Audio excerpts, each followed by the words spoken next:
Hi hello ఈరోజు మన లడ్డు గాని పెళ్ళికి పోయినా పెళ్ళి ఎలా అయిందంటే మూవీ ఎలా ఉందంటే వెల్కమ్ టు కాఫీ విత్ కబుర్లు. ఈరోజు మనం మ్యాట్ స్క్వేర్ మూవీ కోసం కబుర్లు చెప్పుకుందాం. మూవీ ఎలా ఉందంటే it's funny situational clean comedy ఉంది. బట్ మ్యాడ్ మూవీ అంత ఎక్స్పెక్ట్ అయితే చేయొద్దు. మనకి ముందే చెప్పారు నో స్టోరీ నో లాజిక్స్ అని. సో ఎంటర్టైన్మెంట్ మూవీ అనే తెలుసు.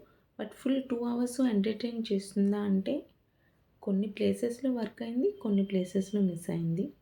మ్యాడ్ స్క్వేర్ ఫుల్ లడ్డు చుట్టూనే తిరుగుతూ ఉంటుంది.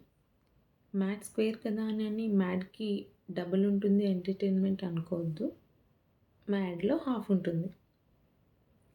మూవీ రిఫరెన్సెస్ కొన్ని బాగున్నాయి. కొన్ని వన్ లైనర్స్ బాగున్నాయి. కొన్ని డైలాగ్స్ బాగున్నాయి. ఓవరాల్‌గా మూవీ ఓకే. ఒకసారి అయితే ట్రై చేయొచ్చు. But when compared to first part అంత ఫన్నీగా లేదు. బట్ అలా అని నార్మల్‌గా చూసుకుంటే ఓకే. ఒకసారి అయితే చూసేయొచ్చు. It's a clean neat comedy movie అండి. నాకెందుకో ఫస్ట్ పార్ట్‌లో 'డీడీగా' చేసిన సంగీత్ శోభన్ వల్లే అంత ఫన్ జనరేట్ అయింది అనిపించింది.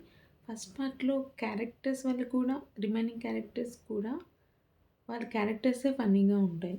బట్ ఇది మ్యాడ్ స్క్వేర్‌లో ఏంటనంటే సిట్యుయేషన్ అంటే క్యారెక్టర్స్ ఫన్ కాకుండా సిట్యుయేషన్ నుండి జనరేట్ చేయడానికి ట్రై చేశారు. డీడీకి అంత స్కోప్ ఇయ్యలేదు అనిపించింది. లాస్ట్‌లో ఒక క్యారెక్టర్‌కి అన్నెసెసరీ ఎలివేషన్ ఇచ్చారు అనిపించింది. But still that's okay. హ్మ్. ఈ వీకెండ్ మీకే మూవీస్ లేకపోతే ఒకసారైతే వెళ్లి చూసేయండి. మూవీ అయితే ఓకే. నెక్స్ట్ టైం మరో మూవీ కబుర్లతో మళ్ళీ కలుద్దాం. అంతవరకు ఉంటాను. Take care Tata and please like, share and subscribe to my channel.